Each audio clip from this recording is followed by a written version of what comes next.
ತುಂಬ ಚೆನ್ನಾಗಿ ಮಾಡಿದ್ದಾರೆ. ಡೈರೆಕ್ಟ್ರ್ ಬಗ್ಗೆ ಹೇಳೋಕ್ಕೆ ಮಾತಿಲ್ಲ. ಯಾಕಂದರೆ ನೈಟ್ ಶೂಟ್ ಮಾಡ್ತಾಯಿದ್ರು. ನೈಟಲ್ಲಿ ಡೈರೆಕ್ಟ್ರು ಅವರೇ, ಕ್ಯಾಮ್ರಾಮನ್ ಅವರೇ, ಮೇಕಪ್ ಅವರೇ ಎಲ್ಲ ಅವರೇ ಮಾಡ್ತಾಯಿದ್ರು. ನಾನು ಅವ್ರು ಅಬ್ಸರ್ವ್ ಮಾಡ್ತಿರ್ಬೇಕಾದ್ರೆ ಯಾವಾಗಲೂ ಅವರೇ ಇರ್ತಾಯಿದ್ರು. ಯಾರಿಲ್ವ ಅಲ್ಲವ್ರು ಇಟ್ಕೊಂಡು ಕೆಲಸ ಮಾಡ್ತಾಯಿದ್ರು. ತುಂಬ ಚೆನ್ನಾಗಿ ಸಿನಿಮಾ ಮಾಡಿದ್ದಾರೆ. ಖುಷಿ ಆಯಿತು. ಅವ್ರ ಟೀಮ್ ವರ್ಕ್ ಮಾಡಿರ್ತಾರೆ.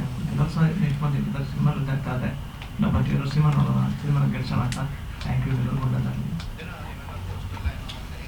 ಹಾಂ ಸರ್, ಆ್ಯಕ್ಚುಲಿ ನಾನು ರೈಲ್ವೇನ ಕೆಲಸ ಮಾಡ್ತೀನಿ. ನಮಗೆ ಬೆಂಗಳೂರಿಂದ ಯಾವ ಟ್ರೈನ್ಸ್ ಹೋಗುತ್ತೋ ಆ ಟ್ರೈನೆಲ್ಲ ಕೆಲಸ ನಾನು ಫೋಟೋಸ್ ಕೊಡ್ತೀನಿ ಸರ್. ಹಾಂ ಸರ್, ಇದೆ ಹಾಕೋಬೋದು. ಅದೇ ಹಾಕೋಬೋದು. ನಿಮ್ಗೆ ಟೈಮ್ ಪರ್ಮಿಷನ್ ಬೇಕು ಅಂದರೆ PR ಹತ್ರ ಪರ್ಮಿಷನ್ ತಗೋಬೇಕಾಗುತ್ತೆ. ಅದು ಫರ್ ಡೇಟ್ ಹಾಕಬೇಕಾಗುತ್ತೆ. 2 ಲಕ್ಷ ರೂಪಾಯಿ ಆಗುತ್ತೆ. ನಿಮಗೆ ಇದೆಲ್ಲ ಹಾಕ್ಬೋದು ಸರ್. ಮತ್ತು ಇಲ್ಲಿ ಬ್ಯಾಂಗ್ಳೂರು 113 TV ಇದೆ ಸರ್. ಆ ಟಿವಿನೆಲ್ಲ ಸೇಲ್ ಆಗ್ತದೆ. ಏನು 113 ಸರ್, 113 TV. ಹೌದು ಸರ್.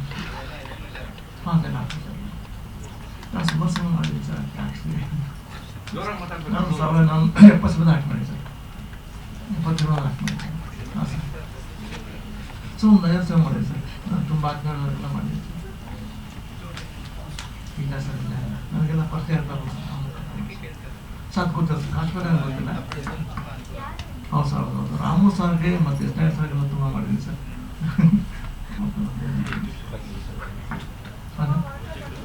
ಹಾಂ ಸರ್, ಗೊತ್ತು ಗೊತ್ತು